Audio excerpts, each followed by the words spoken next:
कृष्ण भक्ति एवं राम भक्ति काव्य धारा की तुलना, या कृष्ण भक्ति काव्य धारा और राम भक्ति काव्य धारा में मुख्य अंतर क्या क्या है। कृष्ण भक्ति काव्य धारा और राम भक्ति काव्य धारा में अंतर जानेंगे इस वीडियो में। यह भक्ति काल के प्रमुख काव्य सगुन काव्य धारा के अंतर्गत आता है। सगुन काव्य धारा के अंतर्गत कृष्ण भक्ति और राम भक्ति आता है। तो इसके बारे में दोनों का अंतर स्पष्ट करेंगे। पहला अंतर है कृष्ण काव्य धारा। कृष्ण काव्य विष्णु स्वामी के शुद्धाद्वैत की देन है, जिसका विस्तार वल्लभाचार्य ने किया था। तो इसमें क्वेश्चन बन सकता है कि कृष्ण काव्य धारा का विस्तार किसने किया था, तो इसका आंसर होगा वल्लभाचार्य ने किया था। दूसरा, राम काव्य धारा। राम काव्य के प्रवर्तक रामानुजाचार्य थे, किंतु इसका विस्तार का श्रेय रामानंद को दिया जाता है, यानी कि राम भक्ति का विस्तार रामानंद ने किया था। दूसरा अंतर है या दूसरा तुलना, इस धारा में संख्य भाव एवं प्रेम को प्रमुखता दी गई है। कृष्ण में संख्य भाव और प्रेम, जैसे कि सूरदास, मीरा जो कि कृष्ण के प्रमुख थे, जो प्रेम और संख्य को प्रमुखता दी गई है, जबकि राम इसमें स्वामी और सेवक के संबंध पर बल देकर दैत्य भाव को प्रमुखता दी गई है। तीसरा अंतर, कृष्ण काव्य धारा में इस काव्य का महत्व सिर्फ लोकरंजक के रूप में है, जबकि राम काव्य धारा में तीसरा अंतर है, इसमें भगवान को लोकरंजन तथा लोकरक्षक दोनों ही रूपों में स्वीकार किया गया है। चौथा, कृष्ण काव्य धारा के अंतर्गत इसमें ईश्वर की प्राप्ति श्रद्धावस्था को मान्यता दी गई है। जैसे कि कृष्ण काव्य धारा में ईश्वर को प्राप्ति के लिए श्रद्धावस्था मतलब श्रद्धा को मान्यता दी गई है, जबकि राम काव्य धारा में इसमें ईश्वर प्राप्ति के विभिन्न साधनों को मान्यता दी गई है। जिसे ईश्वर प्राप्ति के बहुत से साधन हैं, लेकिन कृष्ण में श्रद्धावस्था है।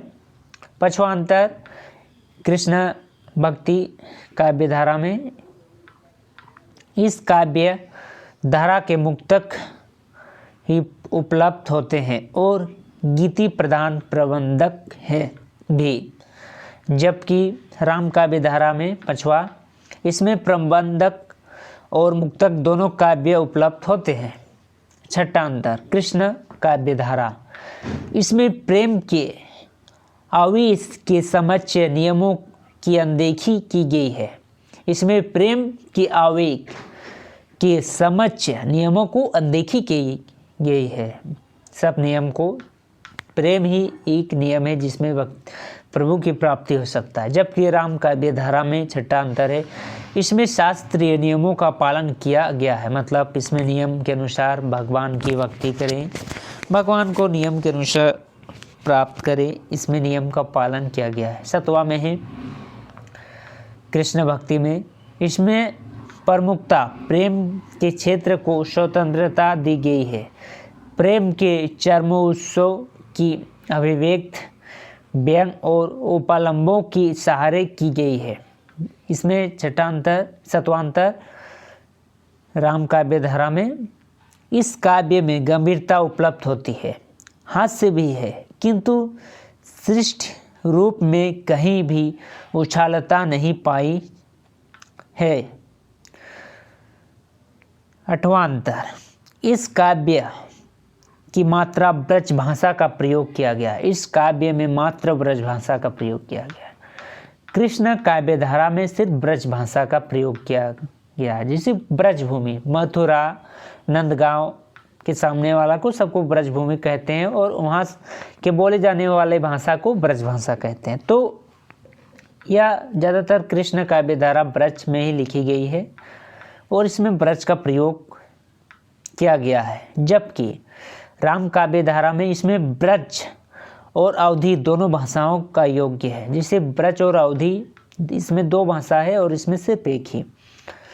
नवां अंतर, इसमें संगीत की प्रमुखता के साथ पद शैली का उपयोग है, जैसे कि कृष्ण काव्य धारा में संगीत, गाके तथा पद शैली का प्रयोग किया जाता है भगवान की प्राप्ति के लिए, जबकि राम में इसमें संगीत का समावेश के साथ विविध शैलियों का प्रयोग है। इसमें संगीत के साथ विविध शैली का भी प्रयोग है। 10वां अंतर, इसमें प्रेम की प्रमुखता के कारण भाव पक्ष की प्रधानता है तथा लोक जीवन की प्रति तटस्थता है।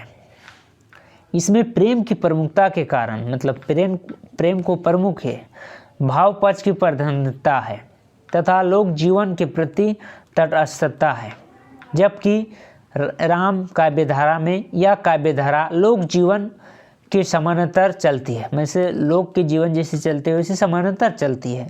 इसमें कहीं भी लिप्तता का भाव नहीं है, किंतु कर्तव्य की प्रमुखता है। इसमें कर्तव्य की प्रमुखता है। गर्वांतर है, इसमें मूल आधार भागवत से निहित है। जैसे कृष्ण में भागवत पुराण, भागवत कथा यानी कि कृष्ण से संबंधित कथा को भागवत कथा कहते हैं, तो भागवत से निहित है, जबकि राम में इसका मूल्य प्रेरणा स्रोत रघुवंश यानी रघुवंशी श्री राम, उत्तर रामचरित्र, हनुमान नाटक इत्यादि है इसके प्रमुख प्रेरणा स्रोत। तो ये थे कृष्ण काव्यधारा और राम काव्यधारा के प्रमुख अंतर या दोनों में तुलना और अंतर में दोनों ही एक ही है। जो भी लिखा रहे आप लिख सकते हैं, जो कि यह क्वेश्चन आपको भक्ति काल की सगुण भक्ति धारा के राम काव्य धारा और कृष्ण काव्य धारा के अंतर्गत आता है, जो कि आपको हिंदी से संबंधित किसी भी एग्जाम में आपको यह पूछ सकता है। तो आप इसे आसानी से याद कर सकते हैं।